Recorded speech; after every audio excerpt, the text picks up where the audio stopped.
When God created the cosmos, He created the world with perfect harmony.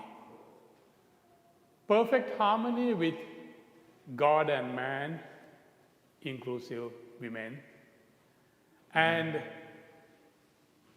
man among the humanity, then the humanity with nature, between nature. There was perfect harmony with God, with one another, and with the nature.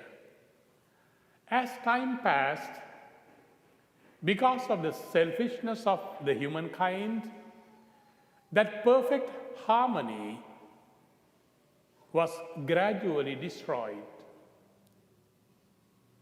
Then, instead of harmony, there was chaos in the world.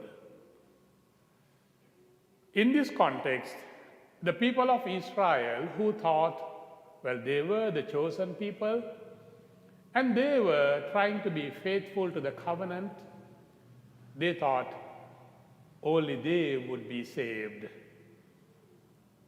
Then, during the time of Jesus, certain groups like the Pharisees or the Sadducees, who were trying to be faithful to the law to the letter, they thought that only they would be saved. It is in this background that a person, someone, as Luke says, someone asked him, Lord, will only a few people be saved? We also have that same question time to time. Will all be saved, or will there be only a few who would be saved? God's love embraces everyone. Salvation is for all, but it is an individual choice.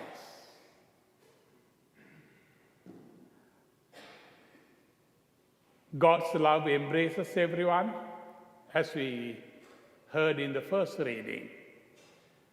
Isaiah refers to a context where, after the time of the exile, the Israelites were planning to get back to their pride, the place of their pride and identity, the Jerusalem temple.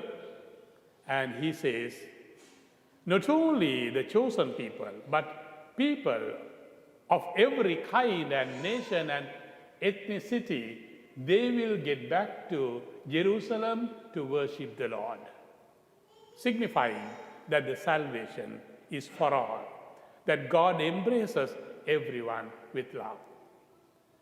Recent survey on the Catholics tell us that there are many Catholics who think that they could ignore certain important things that God would want us to do and still be saved.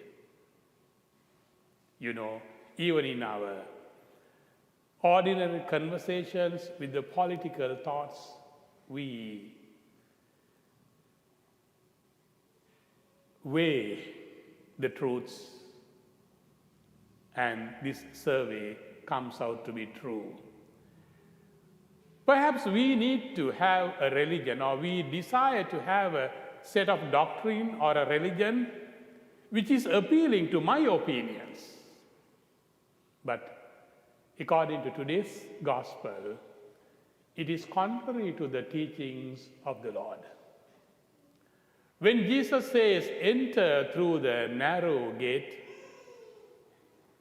he says, strive to enter through the narrow gate. The word used, the Greek word, original word used is agonosomai. Well, in English, we understand already the word agony is involved in the word agonosomai. Agonosomai signifies strain every nerve of yours to attain the salvation.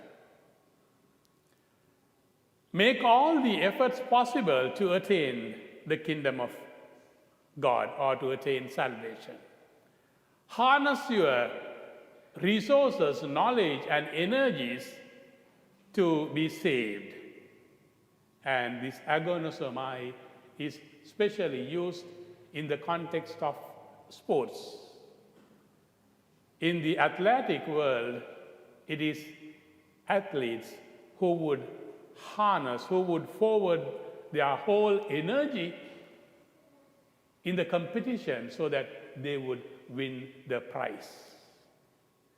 So when Jesus says, strive to enter through the narrow gates, he is inviting us to make our personal choices in spite of so many other currents, other thoughts, other inclinations, that we be well focused. The narrow gate, well, we know even when we participate in the big festivals, the entrance is big and it is so crowded, we line up with the crowd and we just get moved forward with the crowd.